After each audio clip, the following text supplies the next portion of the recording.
Magandang tanghali mga viewers. Today, maggagawa ko ng puto banana. It's my own version.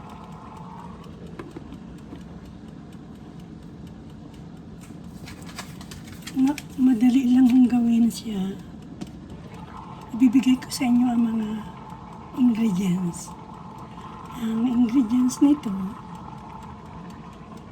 2 saging, regular na saging, yung hinog, at 2 cups ng rice of flour, 1 cups white sugar, 1 tablespoon vanilla, and 1/2 tablespoon baking soda, and 1 tablespoon baking powder, and also 1 can of coconut milk, 1/2 lang pala, at saka 2 tablespoon butter. Ngayon, ang procedure ko, i-mix all together the ingredients. Of course, don't forget to mash the banana.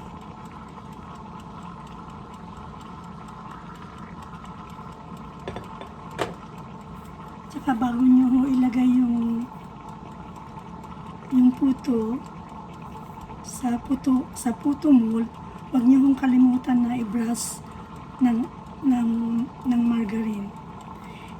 It's take 15 minutes to cook for me in my steamer. I don't know to your steamer kasi ang steamer ko is maliit lang. Pagtapos yung mix together, ilagay nyo na sa puto mold. Pero huwag niyo kalimutan, bago ilagay sa steamer, kailangan kumukulo ang tubig. Be sure na mainit.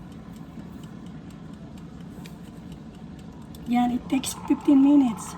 Inuulit ko, ang ingredients, saging, rice flour, white sugar, tablespoon vanilla, baking soda, baking powder, and coconut milk, and butter. It depends sa inyo kasi kung pwede nyo ring lagyan ng tubig or milk. Okay? Okay, that's it. Wait for the finished product. Be sure we put something on top para madali ding maluto.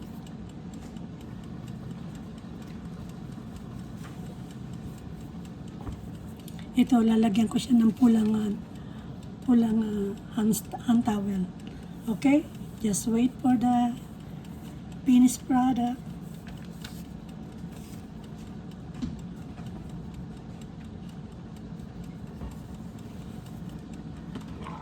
O ayan, umaalsa na.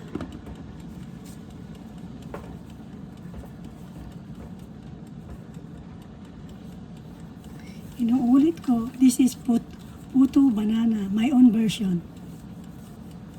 And also, pwede nyo din, pagkatapos, 3 minutes before it's done, you can put grated cheese, or sa akin, masarap yung yung cream cheese. Put on top, spread it on top of the puto banana. It's yummy.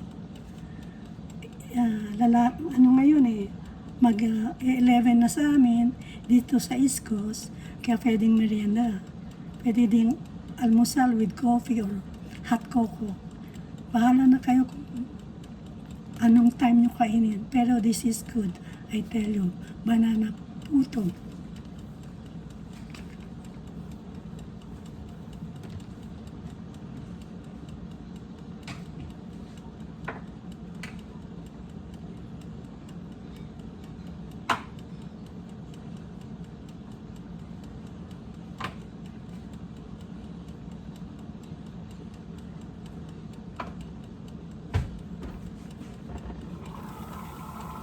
Look, it's only 12 minutes. I think 10.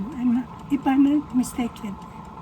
Oo nga, teka. I think 10 minutes lang. So we have another 5 minutes. 10 minutes, yeah. Regarding to my clock,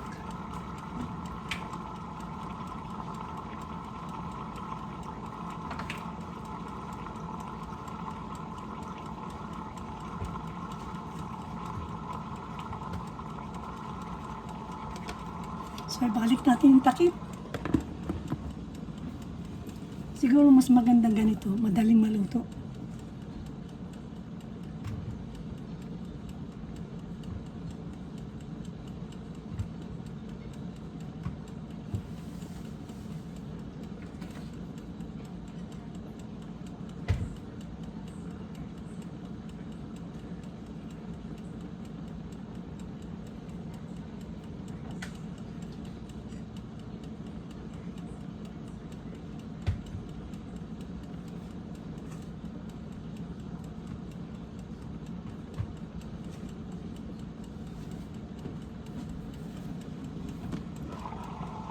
Guys, 3 minutes more to go.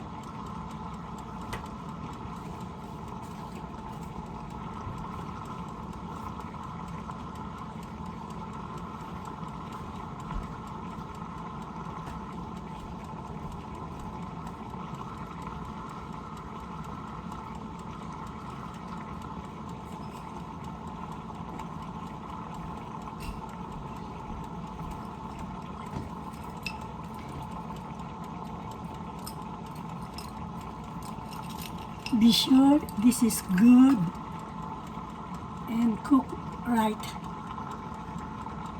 Okay, it's cooked right. I think it's good.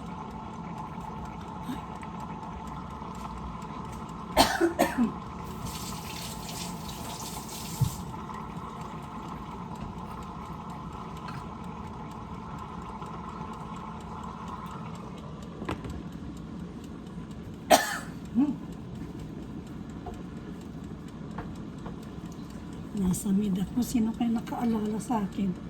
Nasa mid ako. Okay. Almost done.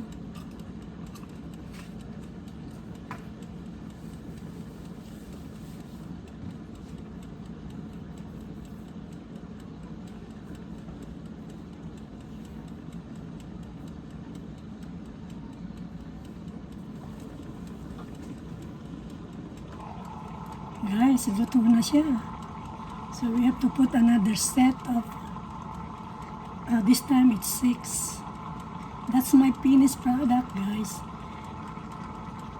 Banana puto.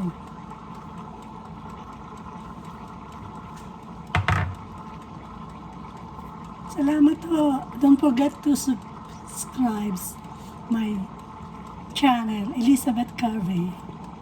This is my puto banana. It's done.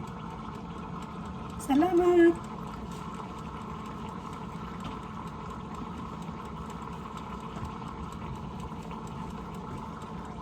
Another set.